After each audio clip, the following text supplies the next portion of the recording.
Well, this phase of the trailer modification is complete.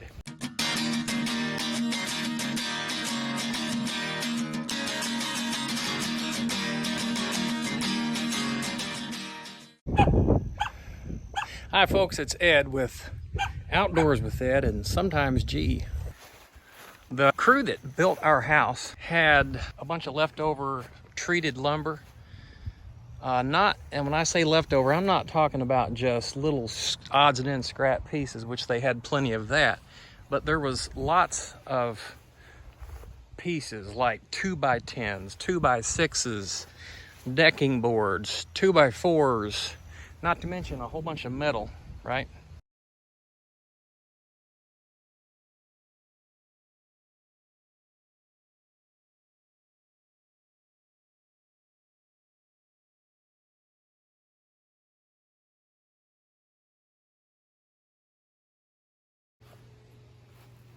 And I shared with you that I was about 28 board feet short on this trailer modification that I'm doing. But as it turns out, I went and bought 30 board feet today. And then when I got home and started looking in this lumber for another piece, I ended up finding more decking boards. So I'm going to be very close to being able to finish that trailer modification with the scraps that I have on hand. I'm pretty excited about that. Well, this phase of the trailer modification is complete. Yes, there are some empty spaces on the sides, and I am choosing to leave those void for now. The reason is I don't want to split a decking board to go there, and I don't think it's going to be an issue. The bottom level is going to be home for that joker right there, and those empty voids aren't going to mean anything. They aren't going to add any support. Now, some of you might be thinking, well, if you get up on that trailer, you could step in there and twist your ankle. And that's a valid point. But if I make it a point to not get up on the trailer, then that won't be an issue. And so far, I haven't had a need to really get up on the trailer to load these boats. The other thing about that is most every trailer has larger voids and runs the risk of twisting ankles when loading and unloading boats. So I think it's just going to be a matter of is being aware of it and being careful. So that's the way I'm doing it. If this were your trailer and you wanted to do it the other way, then that would be beautiful and wonderful. But again, this trailer modification, decking phase of it at least, was done with scrap lumber. I will call it unused lumber, not scrap, because this is not scrap. This is treated decking boards that was left over. So it's not scrap, it just was left over, would have been burned or thrown away, but I decided to keep it for future use. And I didn't honestly realize I had that much of it left, but there you go. This top deck, top part of it here is not scrap at all. I just picked this up from an Amish sawmill. It is not treated, however. So yes, I will be treating this with linseed oil or paint or something. But it's not going to be up there all the time. The majority of the time, I will only be transporting either the Catch Power 100, although it doesn't have its labeling there, I took it off, or I will be transporting that Bass Raider.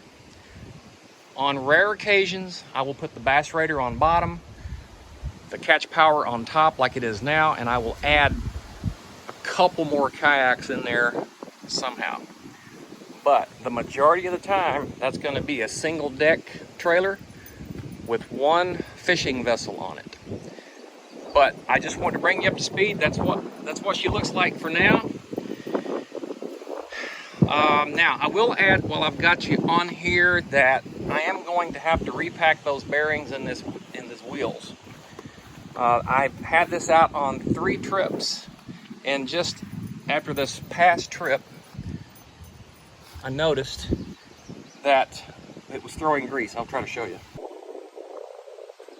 It's not horrible, but nonetheless, is throwing grease, so I'm going to repack those bad boys. As I was putting my kayak up, Catch Power 100, I noticed some potential problem areas right there in the rod holders on both sides. There seems to be a little give under the rod holder base, and I'm thinking if, you know, good hard rain comes, that probably is going to allow water to get inside the hull. And it's like that in both sides. So just wanted to make you aware of that. You might want to check your kayaks if you have this same one, just to see.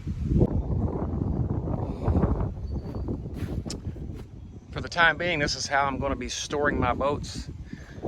The ever popular pool noodle. This is a larger size pool noodle.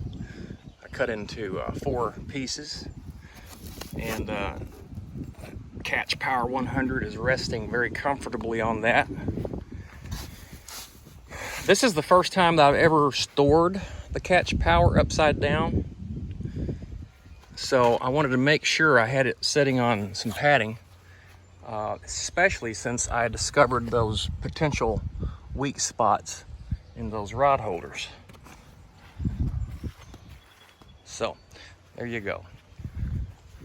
Now I just have to put a tarp over that bad boy, because right now I don't have enough room in my garage for it, unfortunately. Hey, thanks for watching. If this has been helpful to you at all or entertaining, please give me a thumbs up. Please subscribe to the channel. And yes, I did shave for this summer. This fall, the beard will be back.